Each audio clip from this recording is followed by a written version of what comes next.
Jumirah International Hotel brand. You actually launched that brand because, of course, your background is in fact in marketing. And yes, people were spending $25,000 a night easy.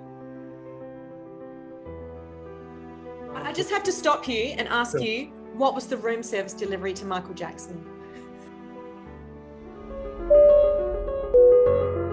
Hello, my name is Renee Leith Manos. Welcome to this podcast, Where To From Here, featuring conversations about luxury travel and how it's changing in every pocket of the globe.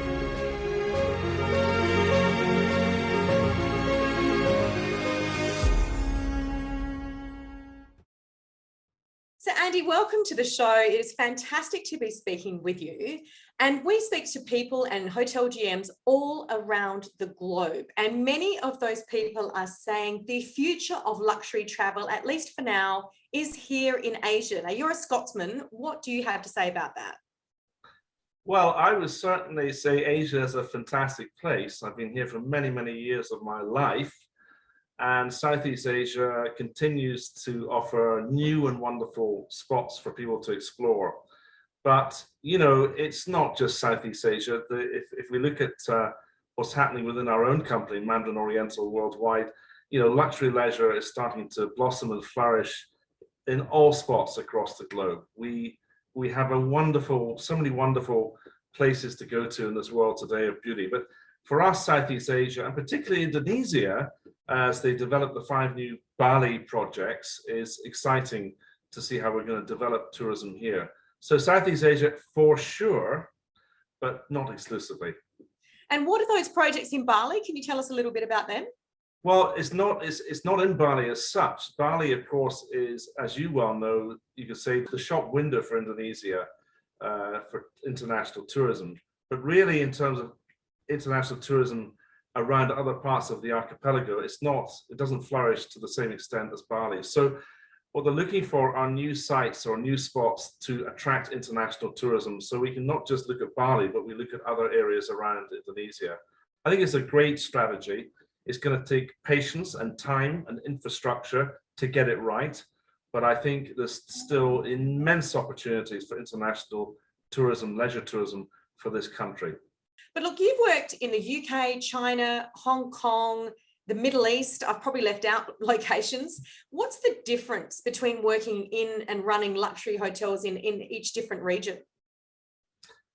I think at the end of the day, you could say guest expectations of luxury and delivery of service in different parts of the world differ. And for Asia, of course, Asia is renowned for this seamless, serene service, service from the heart, legendary service from the heart, we call it here at Mandarin Oriental, which of course we want to offer anywhere in the world. And at the end of the day, it's managing the expectation of your customer, of your guest, what their levels of expectation are when they visit a hotel, what country they're in, and also the reason for their travel as well. Is it leisure? Is it business? Is it family? Is it romance? It's meeting the expectations of those guests and delivering service that meets their needs. Oh, I couldn't agree more. And certainly, you know, I've recently stayed in your beautiful hotel, and that was absolutely my experience. But of course, you have worked for a number of luxury brands all over the world. And I wanted to ask you about the super luxe Jumirah International Hotel brand. You actually launched that brand because, of course, your background is in fact in marketing. That's right. I was part of the launch. I was one of the team. Sure. And it was, of course, it was a fabulous opportunity. I mean, I started my career with Intercontinental Hotels. And in 10 years with Intercon, I worked in 7 hotels in 3 continents, all in sales and marketing positions. And of course, when you're young and free and single, of course, what a life, you're moving all the time. And then the opportunity came up with, actually it was called Chicago Beach. It wasn't called Jumirah in those days. And I was approached for this job to do the marketing and launch of the Jumirah Beach Hotel. I don't think I was the first person on the list, but anyway, I was the one that got the job. And that's all that matters. That's all that matters. That's all that matters. And what a journey. I mean, you know, I remember arriving in Dubai on a flight from Thailand and arriving in my apartment and looking out over yonder to the Burj Al Arab, which was half built, and Jumirah Beach Hotel was just about ready to open. And, you know, I mean, these were just spectacular properties. I mean, awe-inspiring. And my job was to launch them. Were you scared? I mean, that's a big task. That's not the word I'd use, but what a journey. But it wasn't me. It's brand Dubai, and we were all part of that journey, and it was extremely exciting. And remember, these properties were built to promote the destination. Burj Al Arab was if you like, the Eiffel Tower, the Sydney Opera House. The brief was draw something in a napkin in 5 seconds that everyone will recognize. And of course, that was the Sail, the Dow, the Burj Al Arab. You know, that hotel was originally going to be built on land. And right. The architects said to the owner, this will cast a shadow on the beach of Jumirah Beach Hotel. What do we do? And the owner said, well, what are you suggesting? And they said, put it in the sea. And there you have it, 280 meters offshore. The decision was made in the space of 60 seconds. Incredible. That's incredible. But don't you think, I mean, you know, in the Middle East at that time, and even now, they're not afraid of anything, and they're just owning it. As you said, they've created a brand Dubai, and they're doing it with this next city, right, that's coming up. Yeah, that's right. And they have. I mean, you know, think about it. If in those days in '97, we launched Jumirah Beach in 1997. Emirates was starting to grow, not to the size it is today, of course, but you know, you have your airline, you have your hotels, you know, you're in control of the entire portfolio, transportation, hotels, arrival experience, you know, and it does make it, when I say easier, I think I'd be careful when I say that. We were all working extremely hard to drive the credibility and awareness of the destination. I often went to the States on business trips to promote the destination. People didn't know where Dubai was in those days. It was just the Middle East. Now, if you spoke to a taxi driver in New York, they knew where it was because they used to go home once a year to see their family in, of course, the subcontinent. So, yeah, incredible times. And what, when you look back, what do you attribute to the success of Jumirah? Because it's been massively successful. We had a clear direction in where we wanted to go with the brand, particularly in Dubai at the time, because we hadn't looked further afield in those days. We were getting those world class properties off the ground and launched. So the team that Gerald Lawless built up around these properties and the service delivery and how we implemented our own culture of service. Because remember, we were employing people from every other brand to work under the Jumirah flag. So what was our brand? What was our brand of service in Jumirah Beach, in Burj Al Arab, in Wild Wadi, in the Emirates Towers, and keeping the team aligned to deliver that service. And I believe we did deliver, and they still do deliver world-class service. So we weren't, it wasn't a gimme. There was a lot of hard work to get this thing off the ground. The other point, which of course people don't remember, and why would they remember, is, you know, we took over the management in the summer of '97, and we launched Jumirah Beach in December '97. There was no business on the books. To me, you know, I've always been attracted to luxury hotels because to me it's a little bit like theatre, like you described. You know, there's the on-stage presence, which of course is what the guests all see, but there's so much going on in the back room behind. And I know, you know, you kindly sent me your resume, which was just an incredible and insightful read of just the challenges, you know, that are not so glamorous that a general manager has to deal with. It's quite extraordinary, really, and it's quite a tough job. Look, my career journey has never really taken the most obvious route, if you like. I don't think I've taken any wrong turns. I look back and with great fondness to my experiences, but I've never taken the obvious jobs, that's for sure. And it all comes back down to people. And I hate to, it's a bit of a cliche, but I'm sorry, it is what it is. And many years ago, when I was working for Intercontinental, my first general manager was a gentleman called Patrick Board. And in those days, Intercontinental, they streamed you fairly early on. I was a graduate with Intercon. They streamed you into what area you wanted to go into.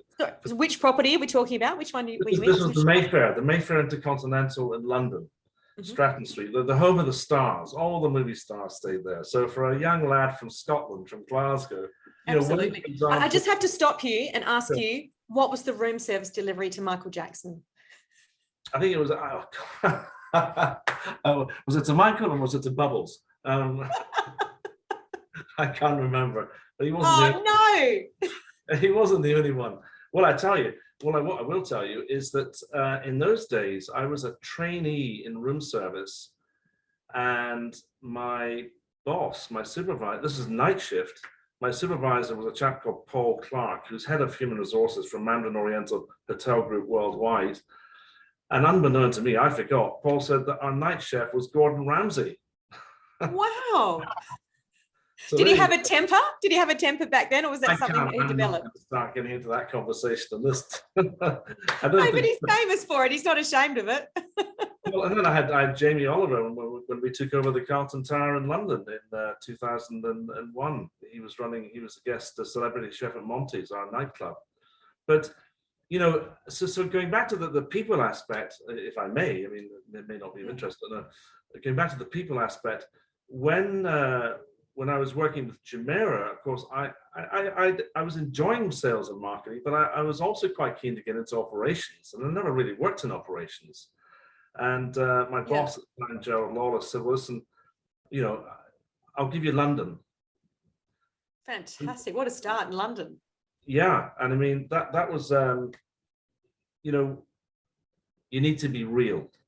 Yeah. Another thing as a GM, I think you need to have is be real and be sincere, because good people see it and they feel it and they respond to it. So with that, I remember that we did a campaign and we offered every employee of the Carlton Tower in London and Lowndes an opportunity to go to Dubai for a week. Wow. Okay. We did a deal with my friend at Emirates Airline in London, £100 return ticket, and they could stay in a Jumirah property for a week, and they could meet Jumirah colleagues in Dubai, and they could see the properties, and they could say, right, this is the company I now work for. That was very clever. What a great idea. And yeah, so it was we were some very happy people. And Andy, did you live in at a lot of the hotels when you managed them from time to time?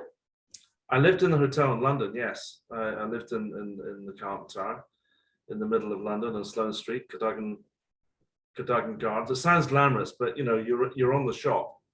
And it was and here actually, if at this hotel, I lived in this hotel for the first 6 months I came to Jakarta. But that's pretty much it. I now live 10 minutes away from the Mandarin Oriental Jakarta, and I ride my bike to work, my mountain bike to work every morning and every night in the rain and the shine. And there's plenty of rain at the moment. Certainly is, yeah. Well, getting back to Asia, does the concept portrayed in the famous film Crazy Rich Asians actually exist? Is there an Asian market just looking for that super luxury product and that super luxury travel experience? Yes, definitely. I wouldn't say we get a great deal of it here in Jakarta.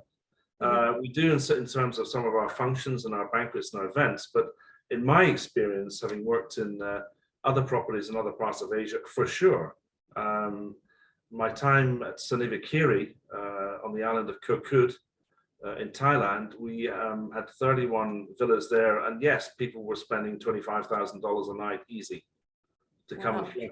We would fly them down on our planes from Bangkok to our landing strip, take them in our speedboats to Sanivakiri Resort, which was spectacular. I mean, nestled in the most stunning landscape on this island, the fourth largest island in Thailand. And yes, there was no second thought, and particularly in high season, you would have families that would spend anything up to $250,000 for their holidays. Wow. So Asians, and of course not just Asians, Europeans. I mean, they're everywhere. So what are the hallmarks of the Mandarin Oriental brand? I mean, having worked for so many luxury brands yourself, What differentiates MO, as it's fondly known by many, from the others?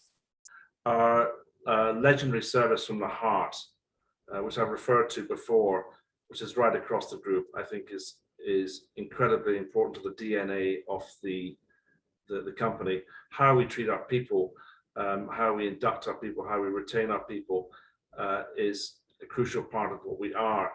And again, I use the word real. We're not faddy. We're not, I don't say trendy is the wrong word. It's consistency, it's real, it's luxury wherever you go. And luxury in terms of service and delivery of service. It's hard to define because at the end of the day, every group has the vision, their mission, etc. And what's the essence? What's the smell? What's the taste? I think definitely the Asian heritage is something that we've always had at Mandarin Oriental, and that wrapped up in legendary quality or legendary service from the heart is something we keep going back to all the time. And Andy, how about you? When you travel these days, where do you like to travel to, and is luxury your priority? Luxury for my wife and I is a good golf course. Wow. And she's better than me at golf, which is a bit annoying. But we also have a young family. So, family facilities, very important to us. The days of turning left when we get on the airplane have stopped for the moment. We're down at the back, but that's great. We're having fun.